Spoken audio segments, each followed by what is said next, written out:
Imagine you are 9 years old. It is a Friday afternoon. You have been waiting all week for this exact moment.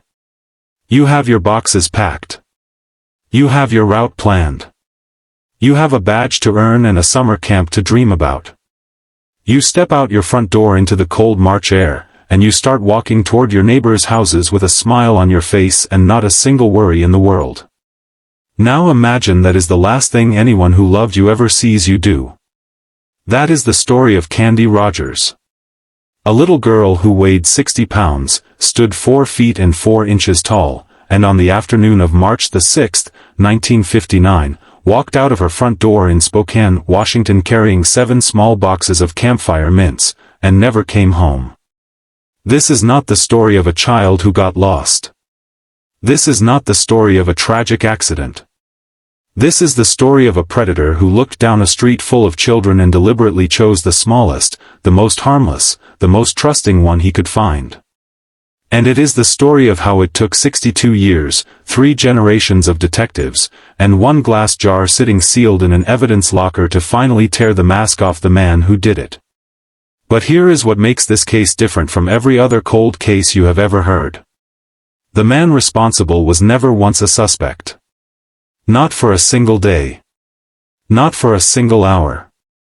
In 62 years of relentless investigation, thousands of tips, hundreds of interviews, multiple DNA tests, his name never appeared on a single piece of paper inside that police department. He lived in the same city. He breathed the same air. And he died before anyone ever looked at him. Stay with me, because by the time this story is over, you are going to understand exactly how that was possible. And you are going to feel every one of those 62 years. Before we go a single second further, if you have never watched Cold Case, Solved Files before, right now is the moment to hit that subscribe button and turn on your notifications. We bring you the real stories, the ones that took decades to crack, the ones that never made it onto the evening news, the ones where justice arrived so late it almost didn't arrive at all. Every single case on this channel is told the way it deserves to be told. With the truth. With the details. And with the respect these victims earned by waiting so long. Subscribe now. You will not regret it. Now. Let us go back to Spokane, Washington, in 1959. Because to understand what was lost on that Friday afternoon, you first have to understand the world Candy Rogers lived in. Spokane in 1959 was not a complicated place. It was the kind of American city where the rhythms of daily life were slow and predictable and safe. West Central Spokane was a working-class neighborhood, modest homes lined up on familiar streets, neighbors who had known each other for years, children who ran between yards without anyone keeping score of whose yard was whose. Nobody locked their doors during the day. Nobody watched the clock when kids went outside to play. There was simply no reason to. This was a neighborhood where safety was assumed, where the whole street functioned like an extension of your own living room. Candy lived with her mother, Elaine, in an apartment above a neighborhood grocery store on the 2000 block of West Mission Avenue. Elaine was a high school history and physical education teacher, a woman raising her daughter alone, making it work, building a life. Right next door lived Candy's grandparents, which meant that on any given day, Candy had 3 adults watching over her across 2 households. She had a dog named Shep. She was small, everyone noticed how small she was, but she carried herself with a kind of quiet determination that the people who knew her remembered long after she was gone. She was a bluebird. That was the junior level of Campfire Girls of America, and if you know anything about the kind of child who takes her Campfire Girls membership seriously at 9 years old, you already have a picture of who Candy Rogers was. She was the kind of kid who showed up. Who followed through. Who set goals and worked toward them not because anyone made her, but because she wanted to. The Bluebird program gave her something to reach for, and she reached. March the 6th, 1959, was the first official day of the Campfire Girls mint-selling season. This was the event Candy had been preparing for. The plan was straightforward: sell enough boxes to earn a sales badge, accumulate enough points to put herself in the running for a free week at summer camp. She got out of school at 3:15 that afternoon and went directly to her troop leader's house to pick up her supply. She could only carry 7 boxes. She was too small for more. She came home, and she waited. The official start time for selling was 4 o'clock in the afternoon, and Candy Rogers was not the kind of child who broke the rules. So she sat with her grandmother in those 45 minutes before 4 and she ate an oatmeal cookie. She played with Shep. She talked about her route, which neighbors she was going to visit first, which ones she knew would definitely buy, which ones she was going to have to be extra charming with. She was not nervous. She was not anxious. She was genuinely, simply, completely excited. This was her afternoon. This was her moment. At exactly 4 o'clock, Candy Rogers stepped out her front door into the cold March air of Spokane, Washington, and she started knocking on doors. She was 9 years old. She had 7 boxes of mints. She had a plan. And she had absolutely no idea that something was already waiting for her. In the Pacific Northwest in early March, the dark does not ease in slowly. It drops. By 5:40 in the evening, the streetlights were already switching on across the neighborhood. And Candy knew the rule without needing to be reminded: be home before the lights came on. This was not a rule she argued about or negotiated around. It was just the rule. So when 5:30 passed and Candy had not come through the door, her grandfather did not panic immediately. He went outside. He checked with the neighbors closest to the house. He walked the block, scanning the sidewalk, expecting to see that small familiar figure coming toward him with her box of mints and a grin. He called her name. Nobody had seen her recently.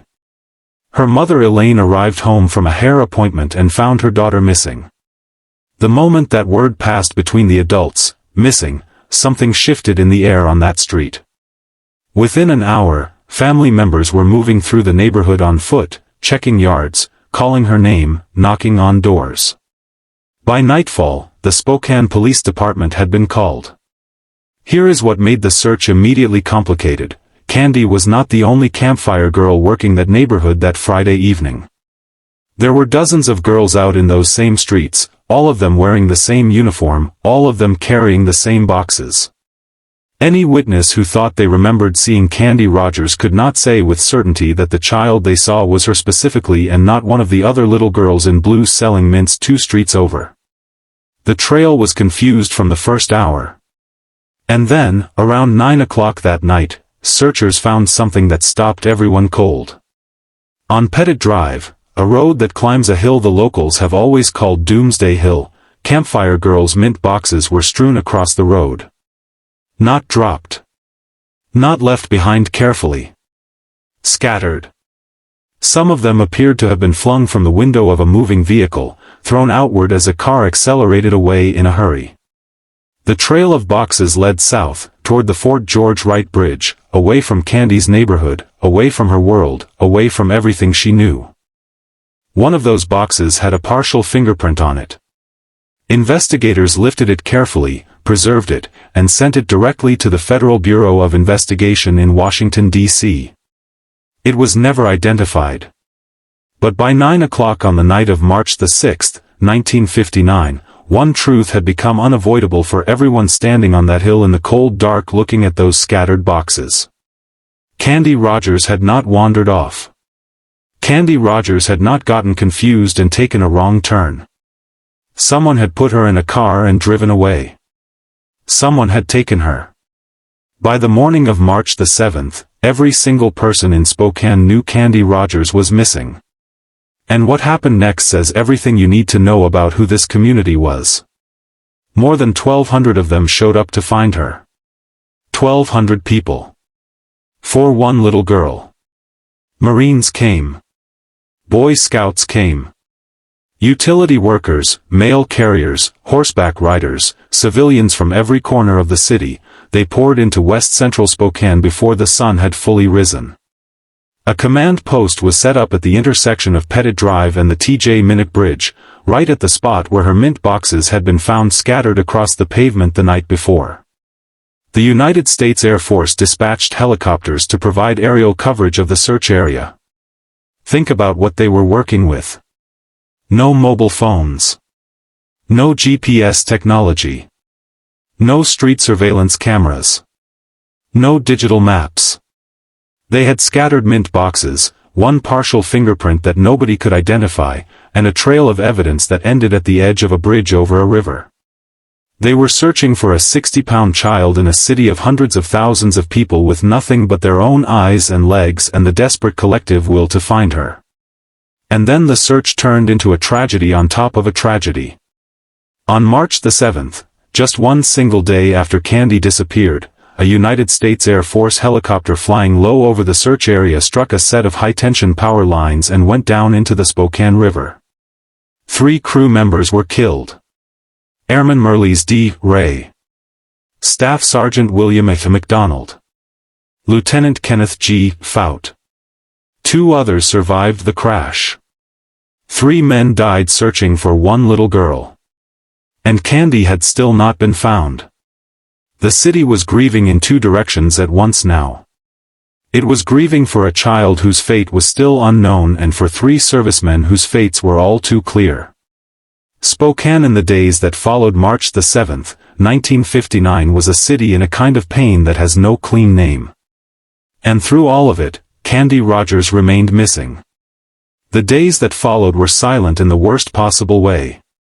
Tips began flooding in almost immediately, not just from Spokane, not just from Washington state, but from across the country. Hundreds of calls. Then thousands. Detectives worked around the clock following every single lead they received. They contacted every person in the regional records with a relevant criminal history. In 1959, there was no sex offender registry in the United States. There was no national database of known predators. There was no digital system for cross-referencing crimes committed in different states. Investigators were working entirely within the limits of what paper records and human memory could provide. Several suspects were identified and examined. Not one of them could be connected to Candy's disappearance through any piece of concrete evidence. 16 days passed. On March the 21st, 2 airmen stationed at Fairchild Air Force Base were hunting in the woodland area off Old Trails Road, approximately 7 miles from Candy's home on West Mission Avenue.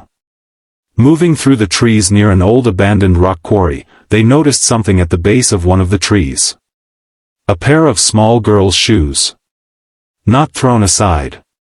Not tangled in the brush. Just placed there.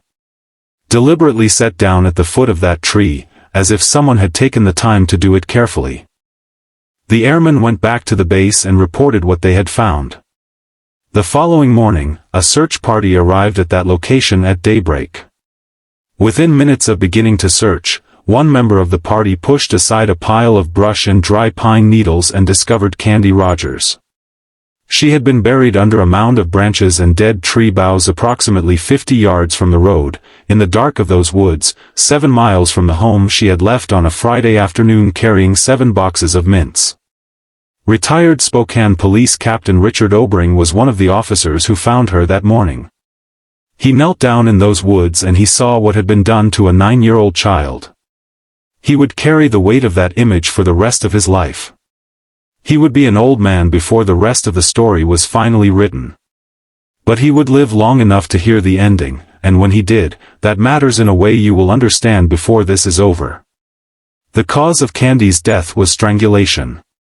The ligature used to strangle her was a strip of cloth torn from her own slip, the undergarment she had been wearing when she left home that Friday afternoon. Her ankles had been bound with a second strip torn from that same garment. There was a distinctive mark around her waist indicating she may have been restrained with a rope at some point, though no rope was recovered at the scene.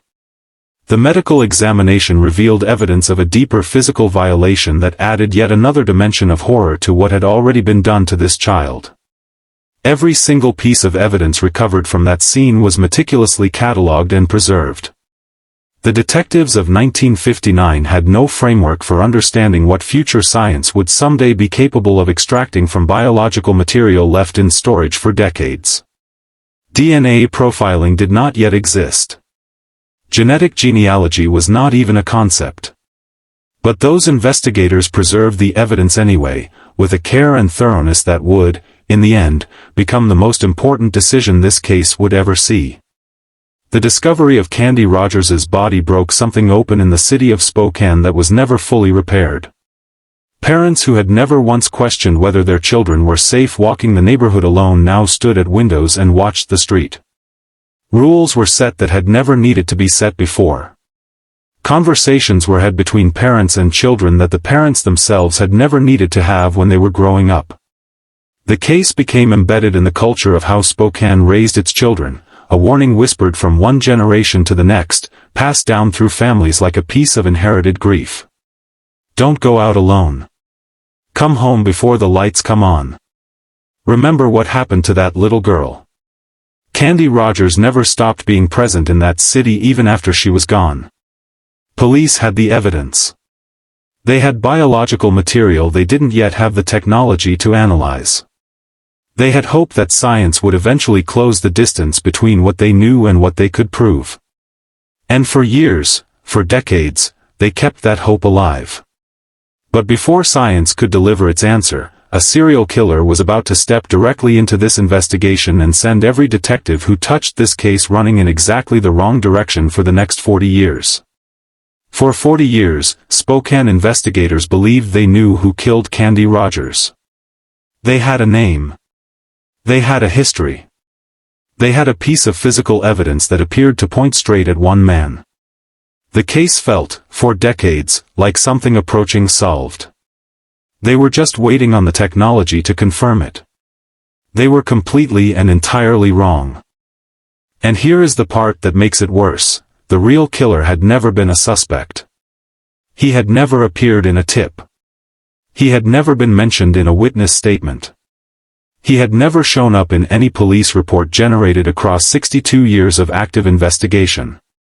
While detectives invested careers into pursuing the wrong person, the actual man responsible for what happened to Candy Rogers was living an ordinary life in the same city. He raised a family in Spokane. He moved through the community without anyone knowing. And he died decades before anyone ever thought to look at him.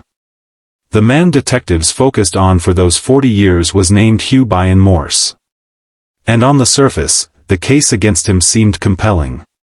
Morse was a member of the Spokane Motorcycle Club, the kind of person who blended into a working-class community without attracting attention. When Candy went missing, he came to help search. He walked those streets alongside hundreds of other volunteers and grieving neighbors, looking for a child he almost certainly already knew was never going to be found alive. He lived just a couple of blocks from Candy's home. And 4 years before Candy's murder, while living in California, he had been arrested for attempting to molest 2 Girl Scouts who were selling cookies door to door. Read that carefully. A sexual predator with a specific pattern of targeting young girls selling things door to door. Living 2 blocks from the victim. Present at the search. Then consider this: less than a year after Candy's body was found in those woods, Morse raped and murdered 2 women in Spokane. He then moved east across the country, committing at least 7 more violent crimes before he was finally apprehended in Minnesota in 1961 after a neighbor recognized his face from a Federal Bureau of Investigation wanted poster. He died inside a Minnesota prison in April of 2003, serving 2 consecutive life sentences. The profile aligned almost perfectly. And then there was the physical detail that made investigators certain for decades that they had their man. Hugh Morse had a habit. At nearly every crime scene he left behind, investigators found grape-flavored chewing gum.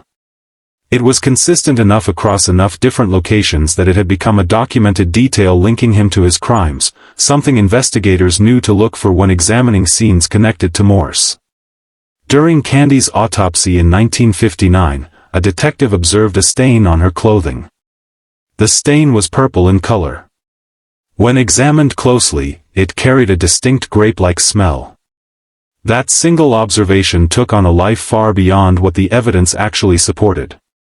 As Hugh Morse's profile as a serial predator became more fully developed over the following years, that stain became the centerpiece of the case against him, the physical thread that tied Candy's murder to a man who was already in prison for other murders. It was never tested. It was never scientifically analyzed. It was an assumption that hardened gradually into near certainty, and that near certainty pointed every investigation that followed in entirely the wrong direction. For 40 years. Then came 2001. Detective Mindy Connolly submitted Candy's preserved clothing to a forensic laboratory. Scientists worked carefully with the biological material that had been stored for over 4 decades and succeeded in isolating a semen sample. From that sample, they constructed a complete DNA profile, the first hard biological evidence this case had ever produced in 42 years of investigation. They tested that profile against Hugh Morse. It did not match.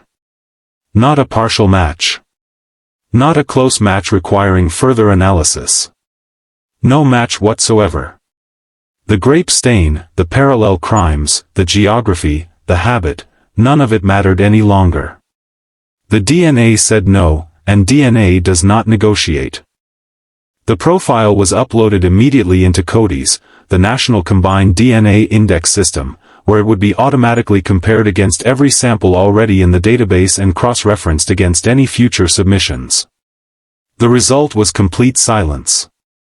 0 hits. Not a single match anywhere in the national database. The real killer had never been arrested for any offense requiring a DNA sample. He had never been processed through any system that would have placed his genetic material anywhere investigators could find it. In 62 years of investigation, his name had not surfaced once. He had been there the entire time. And nobody had ever looked at him. There is one reason, and I want you to understand that I mean this with no exaggeration whatsoever, there is exactly one reason this case was ever solved. Not the detectives, as dedicated as they were across 3 generations. Not the DNA technology, as sophisticated as it eventually became. Not the genealogy laboratory in Texas that did what no other laboratory was willing to attempt. All of those things were essential.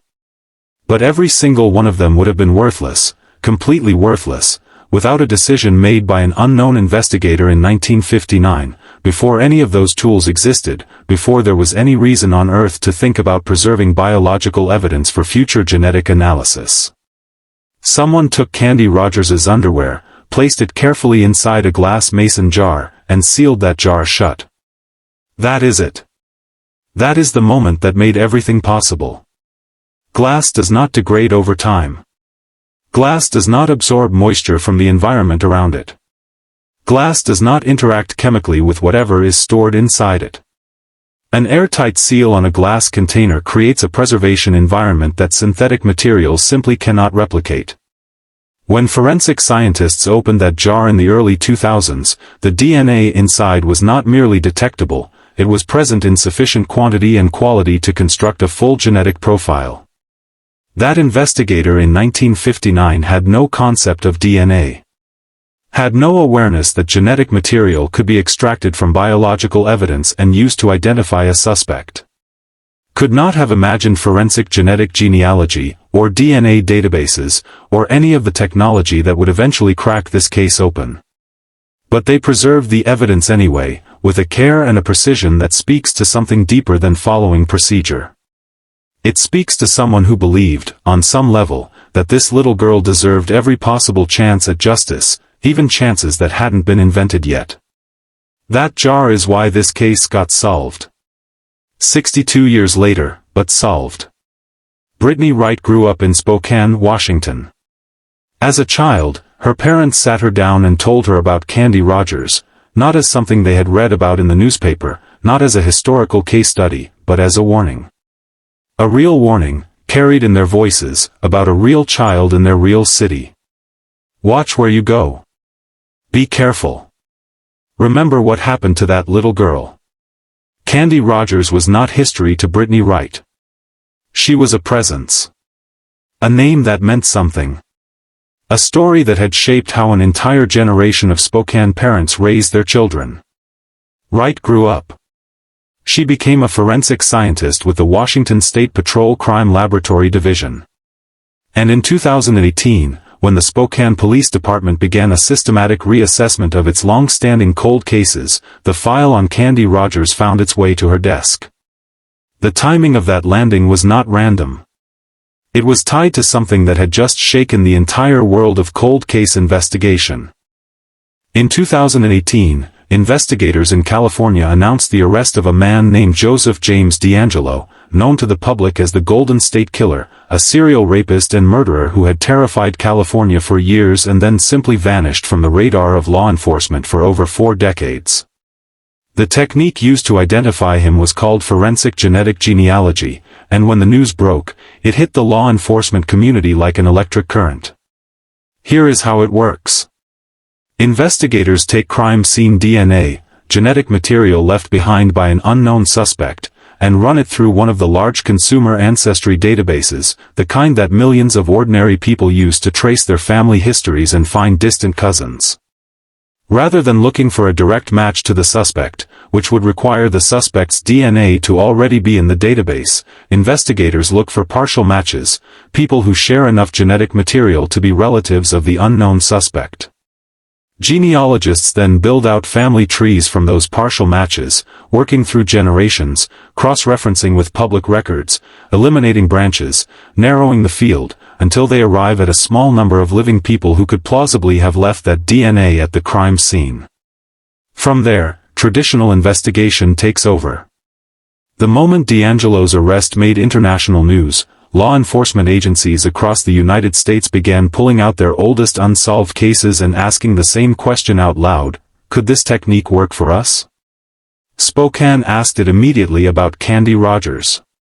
But there was a serious problem. The DNA sample Brittany Wright was working with had been in storage for over 60 years.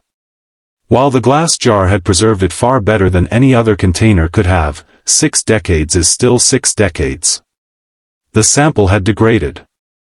It had also accumulated contamination from non-human sources over the years, environmental material that made the genetic analysis significantly more complex.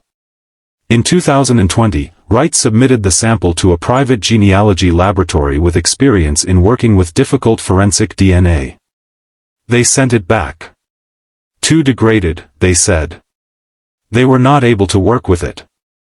Case declined. That rejection was close to the end of the road. Every traditional investigative avenue had been exhausted decades earlier. Cody's had returned nothing. Forensic genetic genealogy was the last remaining possibility. If the sample was too degraded for the specialized labs to handle, then the case had effectively reached its natural limit. And then Brittany Wright heard about a laboratory in Texas called Othram. Othram is not a standard forensic laboratory. They do not handle standard forensic cases. What Othram does, specifically and by design, is take the cases that every other laboratory has looked at and turned away. The cases that other labs describe as too degraded, too contaminated, or too depleted to yield usable results. The team at Othram developed a proprietary analytical methodology they call forensic-grade genome sequencing, built from the ground up to extract genetic profiles from biological samples that conventional methods cannot process. In February of 2021, Wright contacted Othram and described the sample. She explained what they were dealing with: decades of storage, known degradation, contamination issues, the rejection from the previous laboratory. She told them what was at stake. They said they could try. She packaged up what remained of the evidence. By this point, she described what was left as being down to the very last drops. There was almost nothing remaining. One attempt. That was all the evidence could support. She sent it to Texas. If you are still watching at this point, drop a comment right now that says, "I'm still here for Candy." Let us see who is truly following this case all the way through. And tell us, where in the world are you watching from right now? We want to know how far this story has traveled. Othram worked with what they had been sent. The process is painstaking in a way that is difficult to fully convey. Every fragment of recoverable genetic material has to be carefully extracted, sequenced, and assembled into a coherent profile. With a sample as degraded as the one from the Candy Rogers case, this is not a matter of hours. It is a matter of weeks of meticulous laboratory work, with researchers at every stage uncertain whether the next step is going to yield something usable or reveal that the material has simply run out. But Othram finished their analysis. They had built a genealogical profile. They had run that profile through an ancestry database. And the results had done something extraordinary. They had narrowed the field of possible suspects down to 3 brothers, all deceased, all from Spokane, Washington. John Ray Hoff, James Andrew Hoff, Terry Allen Hoff. Here is the limitation that forensic genetic genealogy runs into when dealing with brothers. Their DNA, when viewed through the lens of a family tree built from distant relatives, looks nearly identical. The genetic signal that leads investigators back through the generations to a specific family cannot, on its own, distinguish between men who share the same parents. To identify which of the 3 Hoff brothers had left his DNA on Candy Rogers's clothing 12 years before any of them died, investigators needed a living relative, someone whose own DNA could be compared against the crime scene sample to determine which brother's genetic line it most closely matched. They looked at the 3 brothers. They looked at which of them had had children. Only one did. Only one path forward existed. Spokane Police Detective Stormant picked up the phone and called a woman who had spent her entire adult life believing her father died because he struggled with depression. She had carried that explanation for decades as the answer to the hardest question in her life. She had no idea, not the slightest preparation, not the faintest warning, for what was about to be placed in front of her. In 62 years of investigation into the murder of Candy Rogers, the name John Ray Hoff had never appeared on a single piece of paper inside the Spokane Police Department. Not as a suspect. Not as a person of interest. Not as a witness. Not as a passing reference in a tip that went nowhere.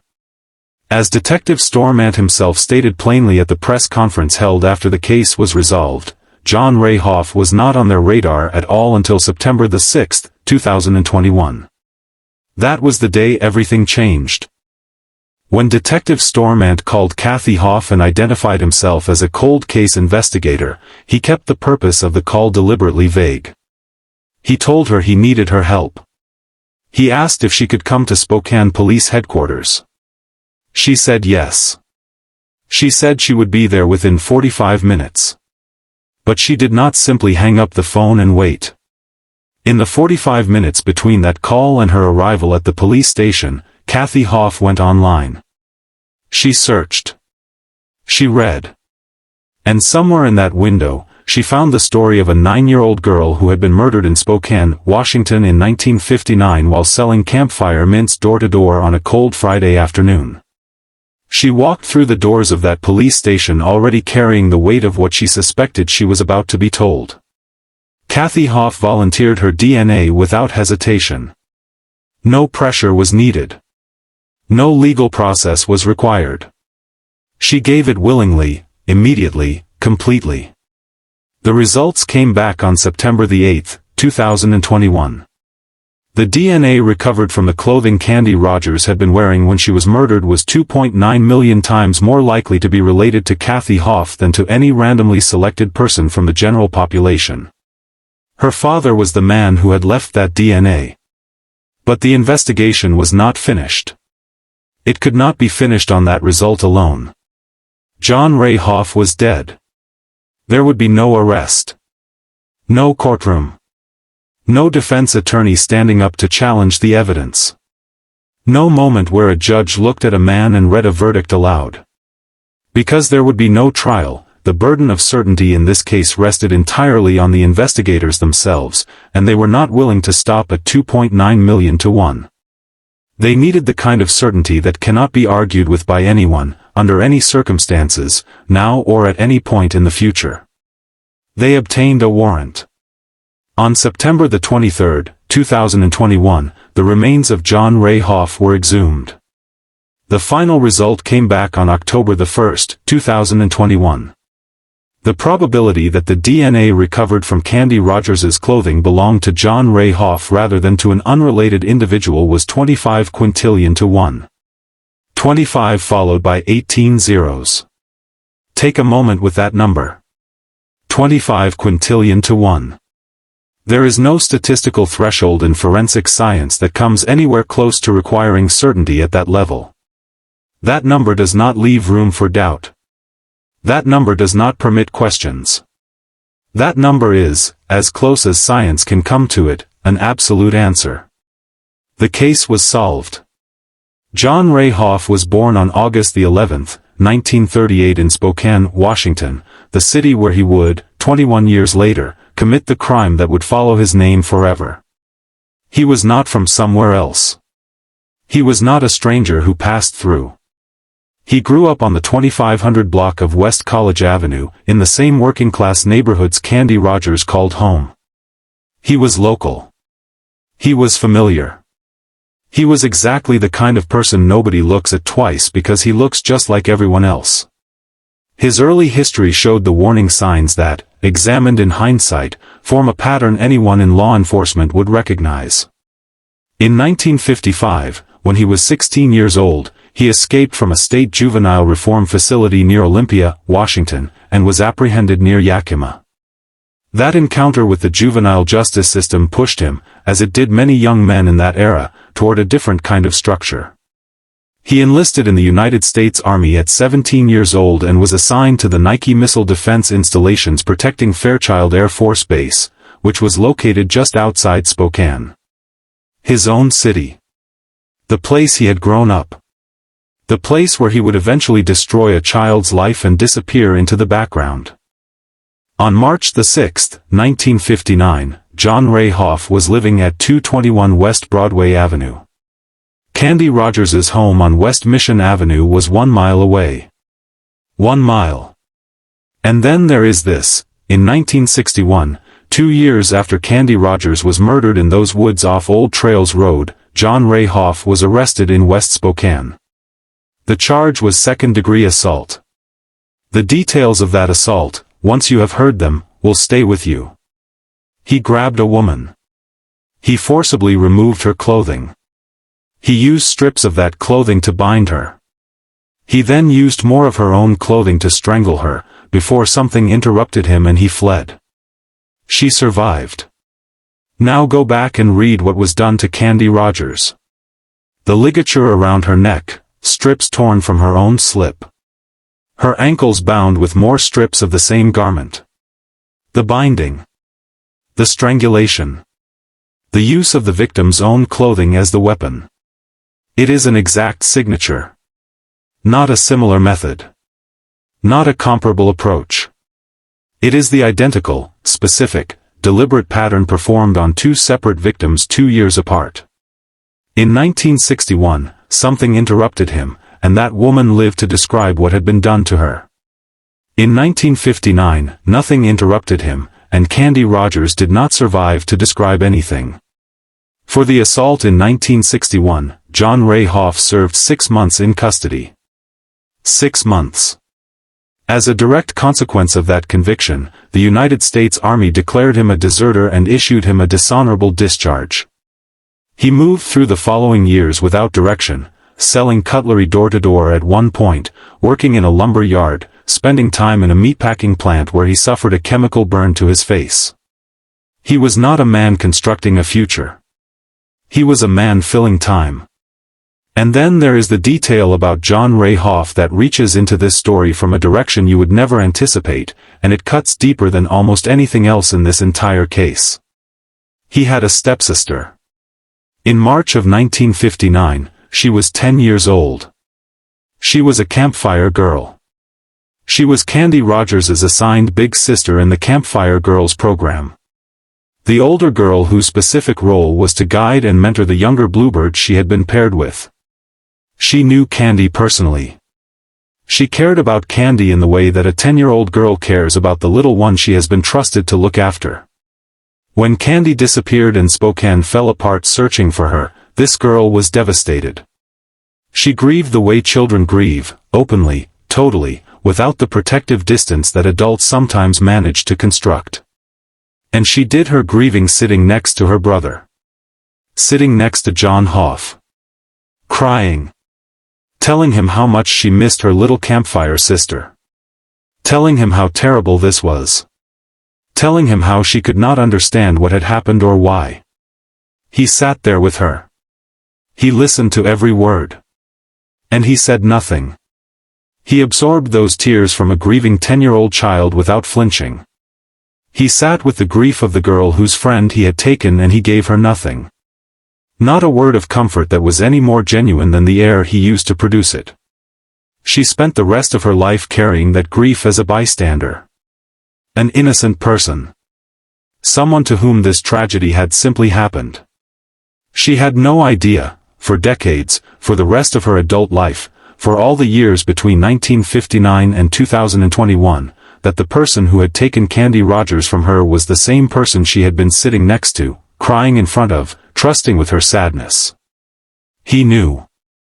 He always knew. He never said a word. John Ray Hoff did not live to be held accountable. He died in 1970, before forensic science developed the ability to read the evidence that had been waiting inside that glass mason jar since 1959. He died before DNA profiling existed. Before genetic genealogy was conceived. Before any of the tools that would eventually expose him were invented. He died by his own hand. He shot himself in the head. The date he chose for this was his daughter's birthday. The day she turned 9 years old. The same age as Candy Rogers when he raped her and strangled her with strips of her own clothing and buried her under brush and branches in the woods 7 miles from her home. Whether that date was chosen out of guilt, whether there was some form of acknowledgement in it, whether it carried meaning or was simply a coincidence of the calendar, he took whatever answer existed to that question with him into the ground. When investigators went to determine where John Ray Hoff had been buried, the room went quiet. For 51 years, John Ray Hoff had been interred in the same cemetery as Candy Rogers. The child he had abducted. The 9-year-old girl he had strangled with her own clothing. The bluebird who had been his stepsister's dearest little friend in the Campfire Girls program. She was in that cemetery. And he was in that cemetery. Just yards apart, for over 5 decades. While Candy's family came to visit her grave and grieve and wonder and wait for an answer that did not come for 62 years, the man responsible was lying in the same earth, in the same silence, in the same city, with no one to point at him and say, it was him. When the Hoff family was told what the DNA had confirmed, what their father, what their brother, what the man they had known and mourned had done, Detective Stormont described the experience of delivering that news at the November 19th press conference with a plain and careful honesty. He said that he had taken those people's lives, their understanding of who they were and where they came from, and turned it completely upside down. Kathy Hoff had spent her entire life believing her father had died because he struggled with depression. That was the explanation her family had carried for over 50 years. The story that made sense of a loss that had otherwise left only a hole. And in one phone call from a detective she had never heard of, that story was dissolved and replaced by something that no amount of preparation could have made manageable. The grief did not disappear. It became something far more complicated than grief. It became grief and horror and shame and confusion all existing in the same space at the same time, belonging to people who had done nothing wrong and had no way to have known. When the Hoff family learned that John Ray Hoff was buried in the same cemetery as Candy Rogers, they did not wait to be asked what they wanted to do about it. They made a decision. They arranged to have his remains moved to a different cemetery, so that Candy, in Detective Stormont's words at the press conference, could enjoy some peace. That gesture was not justice. The Hoff family knew it was not justice. They were not trying to call it justice. They were a family that had just learned something devastating about someone they had loved, and in the first hours of that knowledge, they used the only power available to them to give something, anything, to the family of the child their father had destroyed. When Candy's family heard what the Hoff family had done, her cousin Joanne was overcome. That gesture, offered freely and without prompting by the family of the killer, meant something that cannot be measured in legal terms. And then there is Hoff's stepsister, the 10-year-old Campfire girl who had sat next to her brother and cried about losing Candy all those decades ago. She is in her 70s now. After the case was resolved and the announcement was made, Detective Stormont tracked her down and told her what her brother had done. She was, in his words, absolutely heartbroken. She told him she remembered it. She remembered sitting with John, crying, talking about Candy, telling him how devastated she was. How much she missed her little Campfire sister. She had lived with that memory her entire life as part of the innocent landscape of her own grief, never once questioning what her brother had known while he sat beside her. He had known everything. He had listened to her pain about a child whose death he was responsible for, and he had said nothing, and he had let her carry that grief for the rest of her life without a single word of truth. At the November 19th press conference in 2021, Kathy Hoff's statement was played on video. She had recorded it herself, and she did not hide, and she did not deflect, and she did not look for an easier version of what needed to be said. "I'm very, very sorry for what my dad did. That he took her life horribly. I hope that it gives her peace knowing that even though it's not really justice, because he doesn't get any punishment, his name has this on it now. And they can know it's solved." Sit with that for a moment, because it deserves more than a passing listen. There would be no trial. There would be no sentencing hearing. There would be no moment in a courtroom where a judge looked at John Ray Hoff and named what he was in front of the public record and the people he had harmed. He escaped all of that by dying in 1970. The law could not reach back far enough to find him. The machinery of justice, which exists precisely to confront people like him in exactly this kind of moment, was denied that confrontation. But Kathy Hoff sat in front of a camera and she offered the only thing that remained available: acknowledgement. His name attached permanently to what he did. The record corrected, made permanent, made public, made true. The story of Candy Rogers no longer ending in a question mark but in the name of the man responsible. It is not justice. But it is something that cannot now be undone. And sometimes, not always, but sometimes, that is the closest that 62 years can get. Also present at that press conference was retired Captain Richard Obering.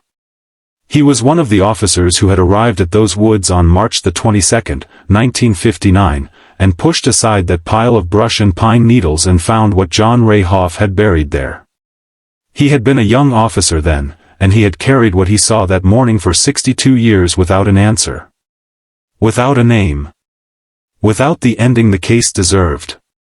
He was in the audience that November when the name was finally spoken. "I thank God," he said, "that I lived long enough to see the end of this case."